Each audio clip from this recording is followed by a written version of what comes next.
let's get into the offensive storylines heading into Saturday, because I think it starts with Dylan Raiola. That was a very out-of-character game for him.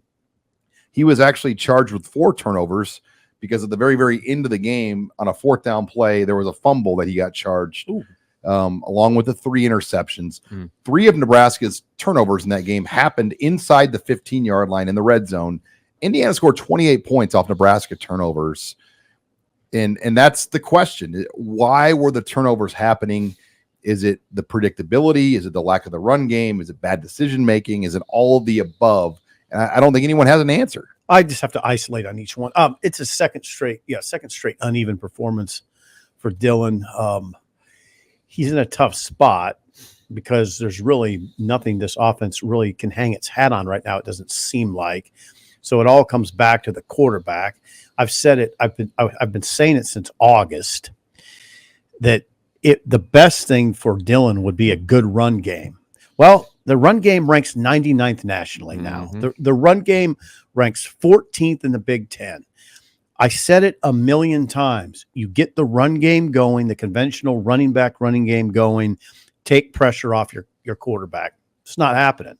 That's where the conversation starts. And that's a conversation about the offensive line and the running backs. That's where to me the problems begin, because if you ranked 4th in the league or 20th nationally in running the ball, we wouldn't be having these conversations. And I think a lot of it, the reason they can't run is because there's no threat in the passing game right now. And you heard Rule talk about that Indiana was just run blitzing. They were bringing guys into the box and just coming right up the gut and stopping the running back run game and forcing Dylan Raiola to have to beat them with his arm, because they knew that they could cover those wide receivers one-on-one, that the receivers were not going to get open, and the offensive line wasn't going to give Dylan time to let routes develop. And he's a freshman quarterback that wasn't probably going to handle the pressure all that well. So all their solutions to combating that pressure weren't working either. When you can't run the ball, when the screen game isn't working, when the quick passes to the perimeter are getting blown up for -1 yards, what do you do? What do you call in that situation? Because right now, it's a schematic issue where maybe they aren't committing to the run or not finding ways to run the ball more effectively, but guys also aren't winning one-on-one matchups, especially on the perimeter. Well, and staying on that subject of perimeter, what do you do when you can't run up the middle? You try to run on the perimeters. And Nebraska as a perimeter blocking team, that is a weakness beyond weaknesses right now. I mean, when Nebraska has the numbers advantages and they run, the bubble screens, which are essentially run plays, the blocking's not there. And you just think in history, watching previous Husker teams, go back to Kenny Bell and Anunwa, and just how good those guys were at just blowing people up on the edge in the perimeter and getting huge plays off little bubble screens. And that's been a real issue for Nebraska. They're just not getting the perimeter blocking. And then when they want to run traditionally, they're extremely predictable because they don't have a QB run game, and they don't have an offensive line that's getting a great push, and they don't have NFL running backs. Other than that, well, that's the thing now. So, and I just want to make clear, we're not just responding to a loss. We're not overreacting to a single loss. This, as I laid out in the first segment, these offensive issues go back. I mean, they go back 4 or 5 weeks, 4 or 5 games. We've seen it trending this way. The way to play Nebraska, I'm going to play coordinator right now and see if you agree. If you're a defensive coordinator, you blitz Nebraska and you play man. Blitz them and play man. Yep. Play man in the back. They don't have guys that are beating one-on-one coverage. One way, I know what I would do. Oh God, I got to be careful.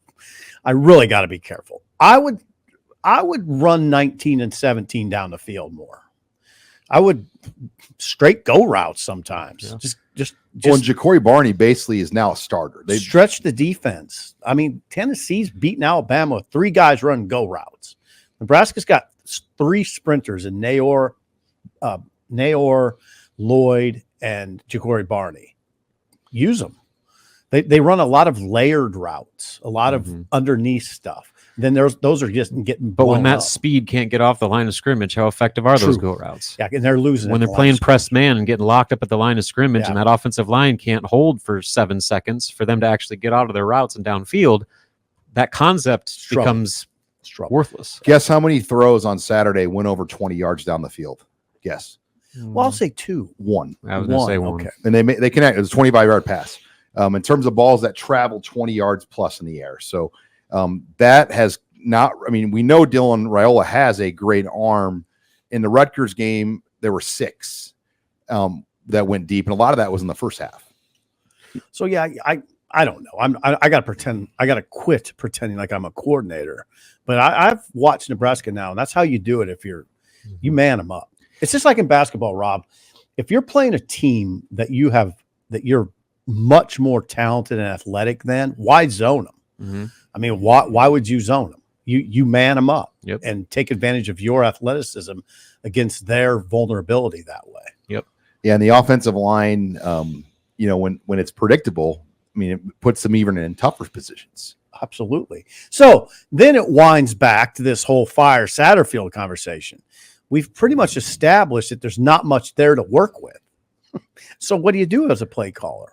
Yeah. Well, then there's the argument of, can the chef blame people when he's the one that went out shopping for all the ingredients for the meal that he cooked? But he didn't do it. I mean, he doesn't run the recruit. He's not on the road. Well, whatever. Like he had their staff, maybe not just Satterfield, but Nebraska's current coaching staff. They got those 2 transfer wide receivers. Yeah, they brought in these freshman wide receivers. Like they brought the quarterback. Mm-hmm. Like they're working with largely. Last year, you at least gave them the benefit of the doubt because they were decimated with injuries. Well, this year they've had their group from pretty much outside of a couple offensive linemen from start to finish, and they've gotten progressively worse. Okay, what do you do with Heinrich?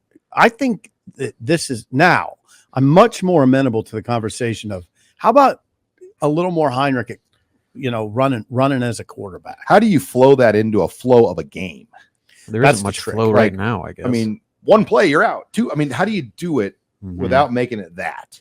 Yeah, I mean, maybe it just needs to be that where you bring him in and you just run a QB, play the numbers game. Because right now, whatever scheme you're trying to draw up isn't working. So maybe you just go 10 blockers, 1 runner, and say, here we go. You're looking for a spark right now. Looking for a spark. Yeah. The question is, how often do you use him? Mm-hmm. Because you have your starting quarterback. He's your starter.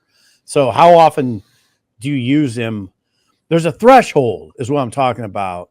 There's a threshold where I guess you're not threatening your starting quarterback. Yeah, I don't know if this would be that case, though. You're just trying to find a semblance of offense right now, where it's not just Dylan has to make every single play for them to put points on the board. And checkdowns. I mean, those checkdowns were just getting gobbled up. I mean, it looked like a pack of pit bulls attacking Ja'Cory Barney. So good on Dylan for not trying to force it and having more mistakes, but at the same time, Indiana was just baiting him into doing that all day.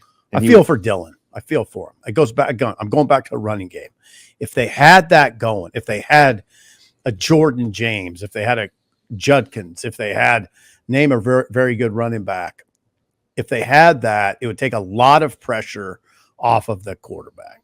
And in recruiting and in the transfer portal, you would think running back and receiver would be 2 of the easier finds. There's a lot of them out there. Because how many teams can pay what Nebraska's NIL can pay teams? Not a lot. Yeah. So, I mean, you can get guys, but Rule has to decide, going forward, what he wants to do. If they feel like they need to change some of these things out to be better. There's no decision at receiver. You got to go get a couple. Oh, no doubt. Yeah.